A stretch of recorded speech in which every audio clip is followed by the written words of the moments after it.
Hi, I'm Marc, and I would like to talk to you about birds. So, when was the last time you saw a bird? Close up, near and personal? Well, let's exclude pigeons here because, to be honest, they're everywhere nowadays. So, can you remember, when did you last see a bird? Well, if that's not the case, if you can't remember, then when did you last hear a bird singing? And if so, which species was it? Which subspecies? Was it male, female? What was the bass frequency of its song? And was it a pure tone song? What do you mean, I don't even know what that means? Are you crazy? You should know. Well, don't worry, I'm just kidding. But my playful questions obviously hint at one of my greatest passions. Well, you see, what I'm passionate about isn't just watching birds. It's also artificial intelligence. I know, it's an unusual combination, but let me take you on a small journey to explain what I mean. I grew up right across a large forest filled with birdsong. As a child, I was fascinated by the birds that lived there. I had a book with all their names, their appearances, their lifestyles, and I studied it obsessively. I was captivated. How do they communicate? Are they actually telling tales to each other? Do they maybe even have names for each other? Well, to help you envision how I felt as a child, I would like to share the feeling of one late summer night evening with you. I invite you all to close your eyes just for a moment for this next segment to fully immerse yourself in the scene. Let me just set the stage. Okay, I can use another one, no voice. Okay, let me set the stage. It's one of the last warm summer evenings of the year. I'm sneakily slipping out the house, careful not to be seen by my parents, because honestly, I wouldn't be able to explain to them where I'm going anyway. I softly open the garden gate, cautious not to let it squeak at the usual angle. I slowly breathe in the air that carries the unique late summer night smell. The wind in the trees seemed to be inviting me to go on. Expertly navigating the garden, I arrive at the small swing and quickly sit down. At the horizon, I can still faintly see the fading rays of sunlight. And just then, I can hear the final songs of the blackbirds for the day. And in my mind, I translate their songs.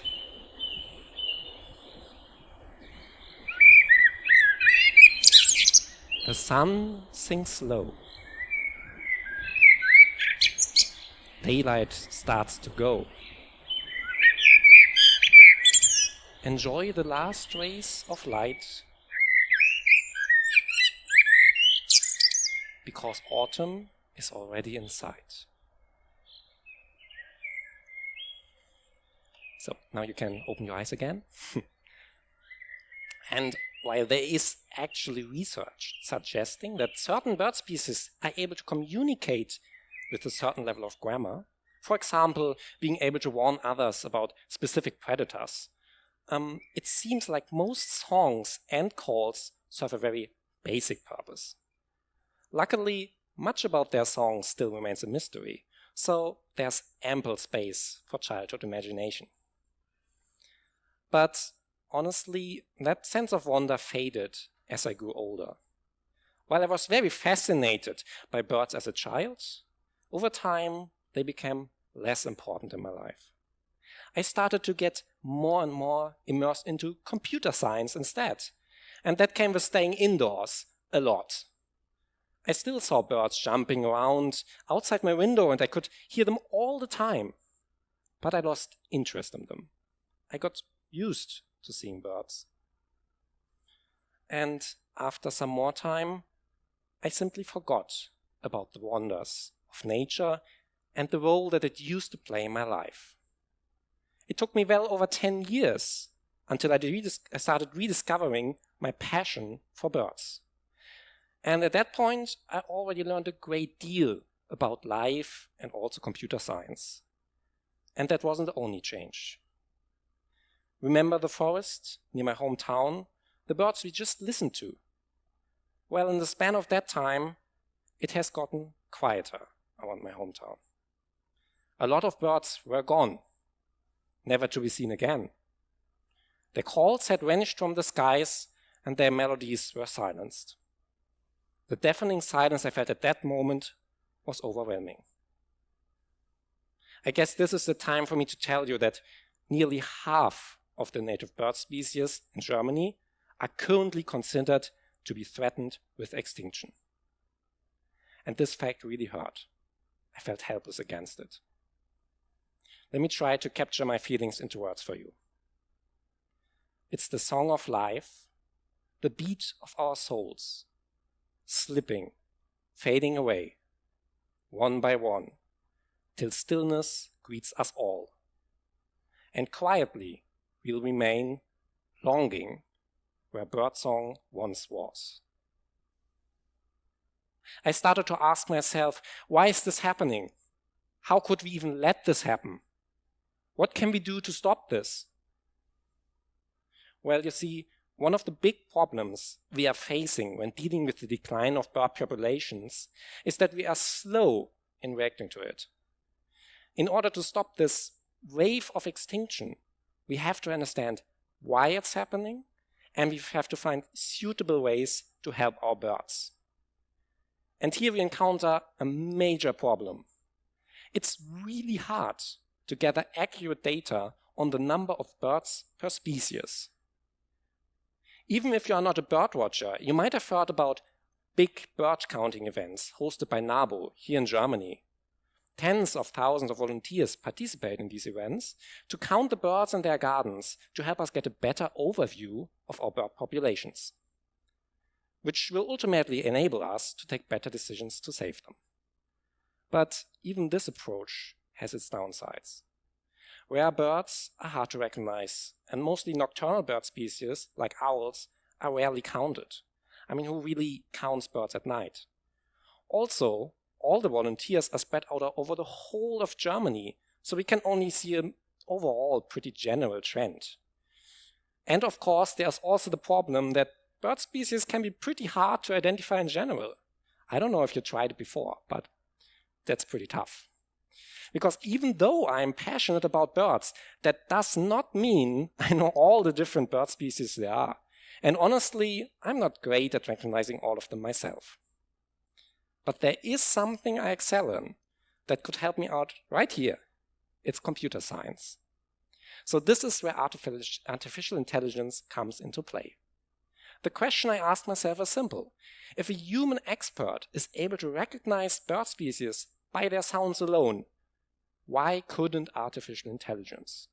We have AI that is able to play chess better than humans, translate languages, and also lately even chat with us.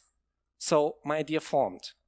What if I would treat bird sounds as their own language? Would it be possible to train an AI that could monitor our bird populations at a large scale? And I don't just mean a bird recognition app that you can download on your phone. I speak of a scalable, affordable solution that only would need a small chip and a microphone. A solution that could be deployed everywhere and would be able to accurately measure birds. So what did I do next? Well, the question is, what would you do? What would you do if you are passionate about a certain topic and you just thought of an idea that could change something? Would you just stay silent, move on? I can tell you this is completely and utterly out of the question. So instead, I went to an idea competition. It was an event that was advertised at my university at the time. It was an event where the top 3 ideas could win prizes. The only requirement was that the idea involved AI, which was a given in my case. And I have to admit, I wasn't so sure about this idea when I started out.